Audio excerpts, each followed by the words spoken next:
The year 1187 marked the beginning of the end for Christian dominance in the Holy Land. What unfolded that summer shattered the foundations of the Crusader states and sent shockwaves across medieval Europe that would reverberate for generations. So, you're standing in Jerusalem in the spring of 1187.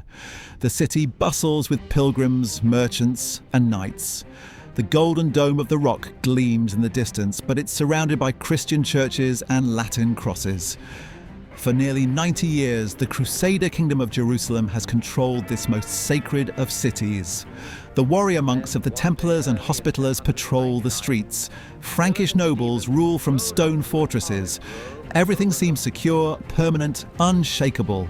You have no idea that within 6 months everything you see will belong to a Kurdish sultan named Saladin, and the Christian kingdom will be reduced to a handful of coastal cities clinging desperately to survival. The catastrophe didn't begin with armies clashing on battlefields. It started with one man's greed and another man's honour. Reynold of Chatillon was exactly the kind of crusader who gave the movement its bloodthirsty reputation. Lord of Kerak, master of one of the most strategically important castles in the kingdom, Reynold was a man who saw diplomacy as weakness and treaties as suggestions rather than sacred obligations. In late 1186, while a carefully negotiated truce held between the Christian states and the Muslim forces of Saladin, Reynold made a decision that would doom the kingdom he was sworn to protect. A massive caravan was making its way north from Cairo, laden with silks, spices, gold, and pilgrims heading to Mecca for the Hajj. Under the terms of the existing treaty, this caravan should have passed through Frankish territory unmolested.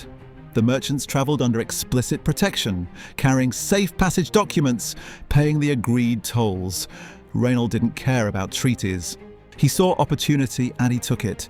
His knights swept down from Kerak like wolves on sheep. They slaughtered the guards, seized the trade goods worth a fortune, and dragged the merchants back to his castle as prisoners. Among the captives was Saladin's own sister and members of prominent Muslim families. It was an act of brazen treaty violation that would have consequences far beyond anything Reynold could imagine. Saladin's response revealed the kind of leader he was. Rather than immediately declaring war, he attempted to resolve the crisis through diplomatic channels. He sent envoys first to Reynold himself, demanding the return of the merchants and their goods. Reynold's response was to laugh in their faces and send them away empty-handed. The Sultan then appealed directly to King Guy de Lusignan of Jerusalem, presenting evidence of the treaty violation and demanding justice. Guy found himself trapped between honour and politics. He knew Saladin was right. The treaty had been broken, and by every standard of medieval diplomacy, the Muslim leader's demands were legitimate. But Guy was a weak king who owed his throne largely to his marriage to Queen Sibylla and his political alliance with powerful nobles like Reynold. He couldn't afford to alienate his most important supporter, even when that supporter was clearly in the wrong. So Guy made perhaps the most catastrophic political decision in Crusader history. He told Saladin's envoys that he was powerless to force Reynold to comply. The message was clear: the Kingdom of Jerusalem would not honour its treaties when inconvenient. Saladin's reaction was swift and decisive. According to chroniclers who witnessed the scene, the Sultan stood before his assembled court and swore a solemn oath. He would personally execute Reynold of Chatillon for his betrayal. More importantly, he began immediate preparations for war. The first blow fell in May 1187. Saladin sent his son Al-Afdal and the formidable Emir Gökberi to raid Christian territories around Acre. The raids were designed to test Christian responses and draw their forces into battle. They succeeded beyond Saladin's expectations. Gerard de Riedfort, Grand Master of the Knights Templar, was exactly the kind of hot-headed military leader who made tactical disasters inevitable. When reports reached him that Muslim forces were operating near Acre, he didn't wait for reinforcements or coordinate with other Christian commanders. Instead, he gathered what forces he could muster and rode out immediately to engage the enemy. The Battle of Cresson became a preview of the catastrophe to come. Gökberi had carefully chosen his position and was ready for the Christian attack. The Templars, despite their fearsome reputation and decades of combat experience, were completely outmaneuvered. When the dust settled, Gerard's force had been annihilated. Around 150 knights and 300 foot soldiers lay dead on the field. These weren't just numbers in a ledger. They represented a significant portion of the kingdom's military strength, veteran warriors whose loss could never truly be replaced.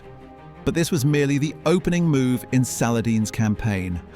Throughout the spring and early summer of 1187, he assembled the largest army he had ever commanded. From Egypt came disciplined Mamluk cavalry and infantry. From Syria and northern Iraq came Turkish horse archers and Kurdish warriors. From the ports of the eastern Mediterranean came naval support and siege equipment. By late June, nearly 40,000 men had gathered under Saladin's banner on the Golan Heights. It was an army unlike anything the Crusader states had faced before. 12,000 of these were regular cavalry, professional soldiers trained from childhood in the arts of mounted warfare. The remainder included seasoned infantry, engineers capable of reducing fortifications, and specialist troops equipped for siege warfare. The Christian response revealed just how precarious their position had become. To field an army capable of meeting Saladin in open battle, King Guy was forced to strip garrisons from castles and fortified towns across the kingdom. Every available knight was summoned. The Holy Cross itself, believed to be a fragment of the actual cross on which Christ was crucified, was brought from Jerusalem to inspire the troops and ensure divine favour. When the Christian army finally assembled, it numbered approximately 20,000 men. On paper, this seemed respectable. In reality, it represented virtually every military asset the kingdom possessed. There would be no reserves, no second chances, no strategic depth. Everything depended on winning a single, decisive battle. Saladin understood this perfectly. His strategy was elegantly simple: force the Christians into a position where they had to fight at a disadvantage, then destroy them completely. He didn't need to capture every castle or besiege every city. If he could eliminate the Christian army in one stroke, the entire kingdom would collapse like a house built on sand. The trap was set at Tiberias, a strategically important city on the western shore of the Sea of Galilee. Saladin laid siege to the fortress there, knowing that its fall would cut Christian communications and threaten their northern territories. More importantly, he knew that the wife of Raymond III of Tripoli, Esquiva of Bures, was trapped inside the city with her household. Medieval warfare operated according to codes of honor that modern observers often find difficult to understand. A nobleman could not simply abandon his wife to enemy capture without losing all credibility and respect. Raymond would be compelled to advocate for a relief expedition, regardless of the military wisdom of such a move. The Christian War Council that followed became one of history's most consequential military debates. Raymond himself, despite his personal stake in Tiberias, argued against immediate action. He understood Saladin's strategy and recognized the trap being set. The Muslim army held superior positions, controlled the water sources, and was fighting on terrain of their choosing. Any Christian advance would be made under the worst possible conditions. But political pressures proved stronger than military logic. Gerard de Riedfort's voice carried the day. The Grand Master of the Knights Templar, still smarting from his humiliation at Cresson, demanded immediate action. He accused Raymond of cowardice, suggesting that his reluctance to march stemmed from secret sympathies with the Muslim enemy. These were fighting words in a culture where honor mattered more than life itself.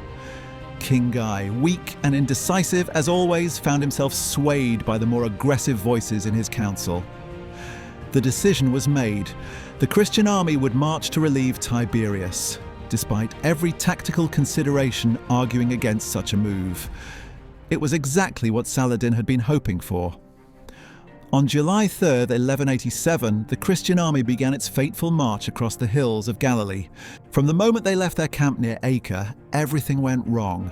The July heat in the Holy Land is merciless, and the knights were encased in steel that turned their armor into ovens.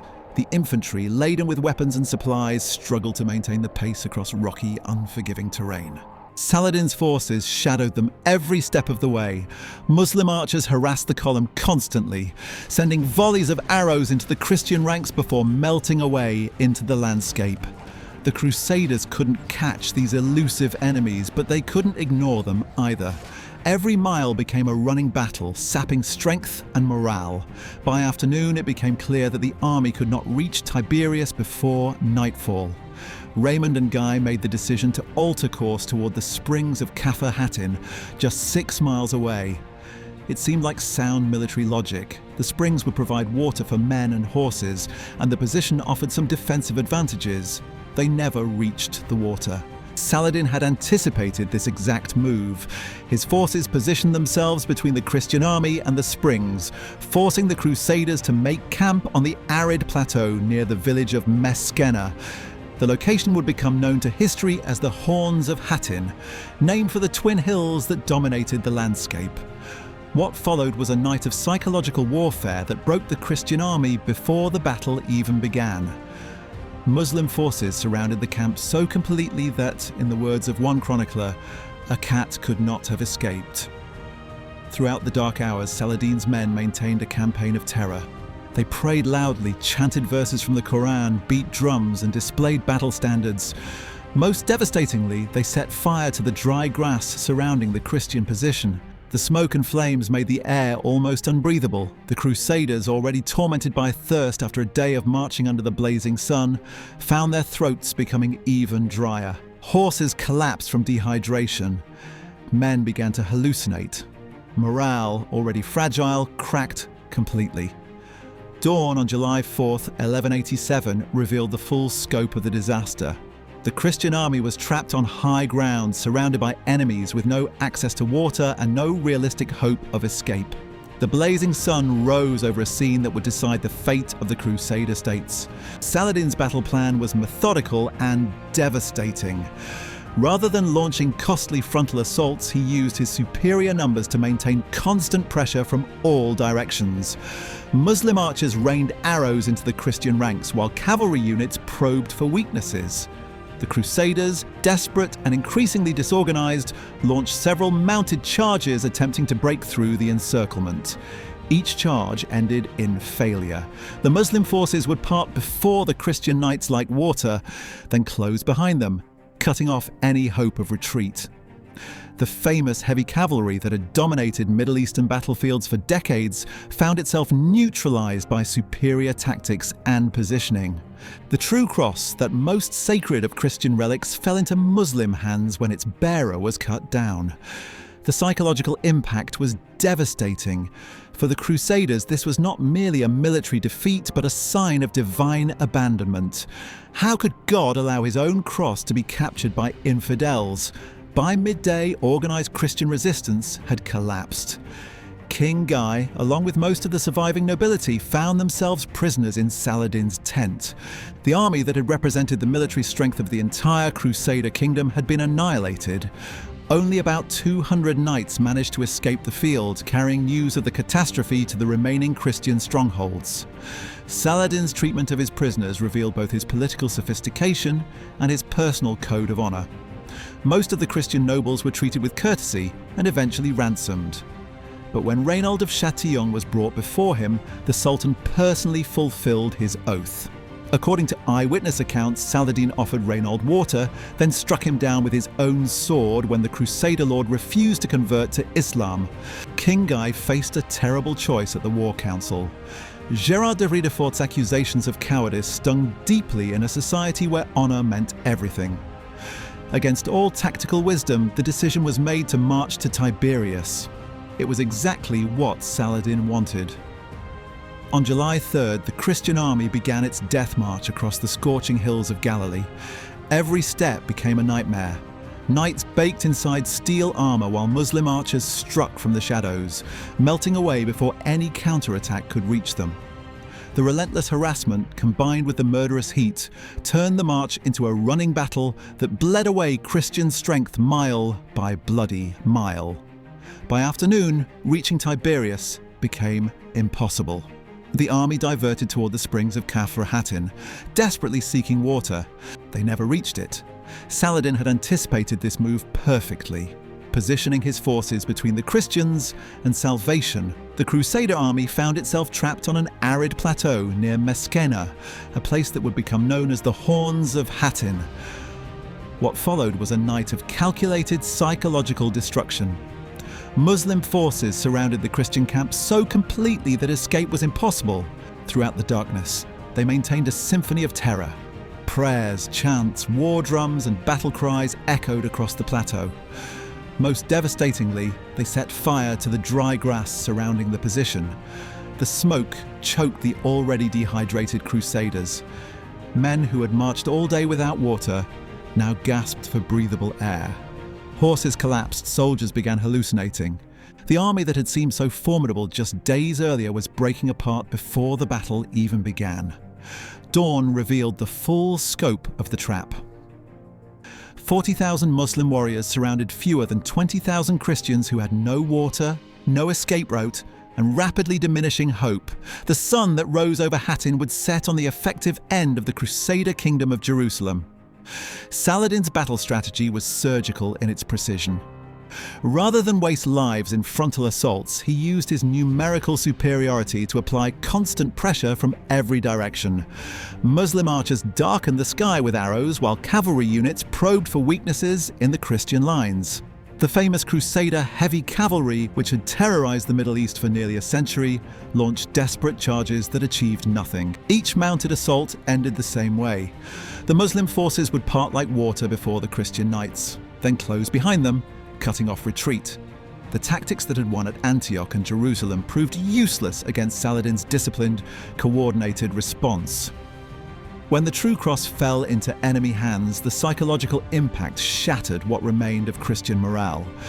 This wasn't just a military defeat, it was divine judgment. How could God allow his most sacred relic to be captured by infidels? The question haunted every surviving Crusader as organized resistance collapsed. By noon, the Christian army had ceased to exist as a fighting force. King Guy found himself a prisoner in Saladin's tent, along with most of the surviving nobility. The military strength of the entire Crusader kingdom had been annihilated in a single morning.